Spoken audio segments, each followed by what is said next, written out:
शैतानिर्रजीम बिस्मिल्लाहिर्रहमानिर्रहीम या अय्युहल्लज़ीना आमनुत्तकुल्लाह, ए ईमान वालो अल्लाह ताला से डरो, हक़्क़ा जैसे कि हक़ है, तुकातिही उससे डरने का, वला तमूतुन्ना और तुम ना मरना, इल्ला मगर व अंतुम इस हालत में मुस्लिमून के तुम मुसलमान ही मरना।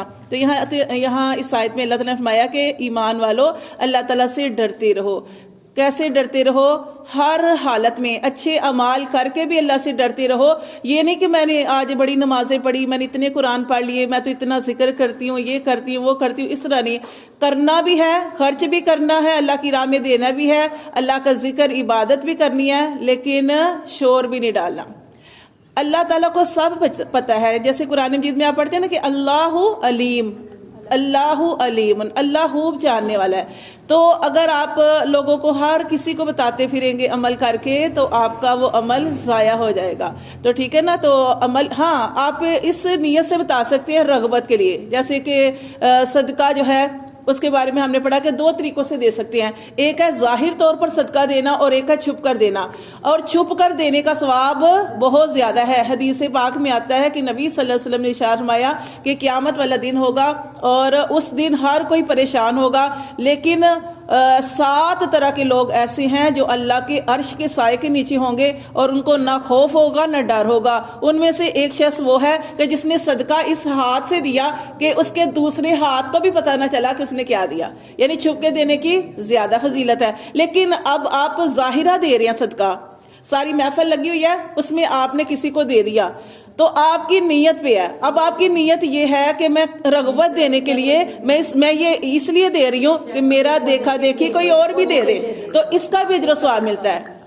तो इसी तरीके से हम अपनी इबादत को इतना जाहिर नहीं कर सकते, लेकिन अगर कोई दीन से दूर है, कोई नमाज की तरफ नहीं आता, तो उसको समझाने के लिए कि देखो मैं अल्लाह के करीब जाती हूँ, नमाज में इंसान सजदे की हालत में अल्लाह के करीब होता है, तो इस तरह समझाने के लिए आप किसी को अपनी इन सारी चीज़ों का भी बता सकते हैं कि मैं अल्लाह के करीब गई तो अल्लाह से दुआ करती हूँ तो अल्लाह ताला ने मुझे सारा कुछ दिया। तो इस तरीके से कर सकते हैं, लेकिन अपनी इबादत को ज़्यादा तक छुपा के, क्योंकि खौफ और उम्मीद के दरमियान रहना चाहिए। एक दफ़ा आप सल्लल्लाहु अलैहि वसल्लम, एक अंसारी साहबी थे, तो वो बीमार थे, तो उनकी इयादत के लिए आप सल्लल्लाहु अलैहि वसल्लम तशरीफ़ ले गए।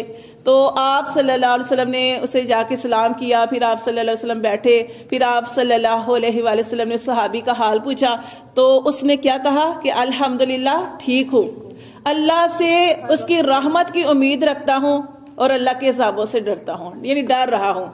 तो आप सल्लल्लाहु अलैहि वसल्लम ने इरशाद फरमाया कि अल्लाह ताला उस बंदे को ज़रूर वो अता करते हैं जिसकी वो उम्मीद करता है, और जिससे वो डरता है उससे निजात अता फरमाते हैं। तो यानी खौफ और उम्मीद के दरमियान रहना चाहिए, खौफ और उम्मीद के दरमियान। ठीक है। वो कितना प्यारा वाक़या ना हज़रत उमर फ़ारूक का, क्या वाक़या है,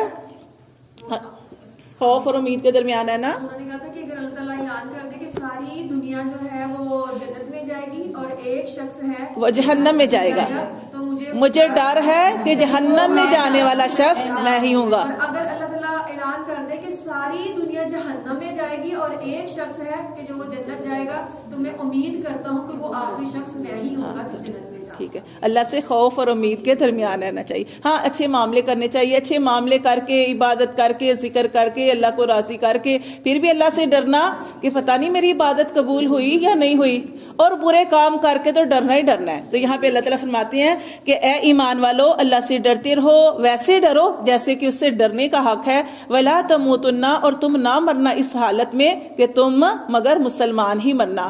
फिर अल्लाह ताला ने अगली आयत में इरशाद फरमाया वा तासिमू और मजबूती से पकड़ो बिहब्लिल्लाहि अल्लाह की रस्सी को, जमीअन सारे के सारे, वला तफर्रकू और तफरका ना करो। अल्लाह की रस्सी क्या है? अल्लाह की रस्सी ये कुरान मजीद है।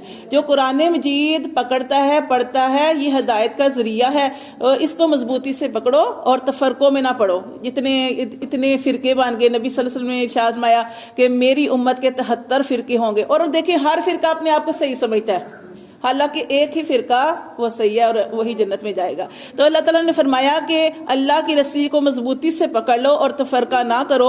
وَاذْكُرُوا نعمت اللہ، اور یاد کرو اللہ کی نعمت کو، علیکم اپنے اوپر، اذ کنتم جب تم تھے، اعداءً جب تم دشمن تھے، فَأَلَّفَ تو الفت ڈالی، بین قلوبکم تمہارے دلوں کے درمیان اللہ نے محبت ڈالی، فَأَصْبَحْتُمْ پس تم ہوگے، بِنِعْمَتِهِ اس کی نعمت سے، اس کے فضل و کرم سے، اخواناً تم بائی بائی ہو گئے، وَكُنْتُمْ اور تم تھے، علی شفا کنارے پر، حفرتٍ گڑھے کے، من النار آگ کے، اور تم آگ کے گھڑے کے کنارے پر تھے، فَأَنْقَذَكُمْ تو اللہ تعالیٰ نے تمہیں بچا لیا، منہا اس میں گرنے سے. وَكَذَلِكَ اسی طرح یبین اللہ اسی طرح اللہ واضح کرتا ہے، لَكُمْ تمہارے لیے، آیاتہ اپنی آیات، لَعَلَّكُمْ تَهْتَدُونَ شاید کہ تم راہ پاؤ. تو اس میں کیا واقعہ ہے کہ زمانہ جاہلیت میں یہ اوس اور خزرج، یہ جو دو قبیلے ہیں نا، یہ اسلام کے بہت بڑے دشمن بھی تھے،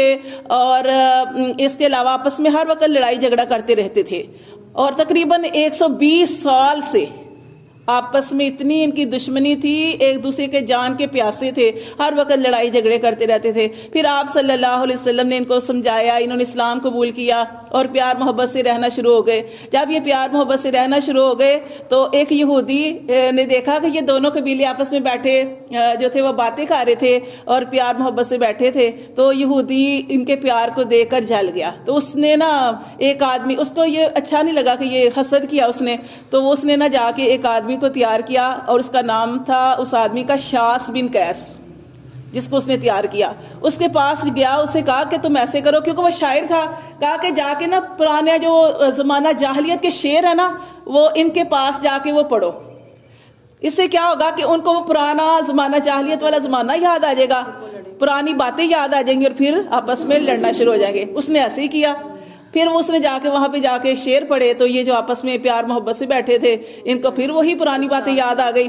یہ دونوں قبیلے آپس میں لڑ پڑے.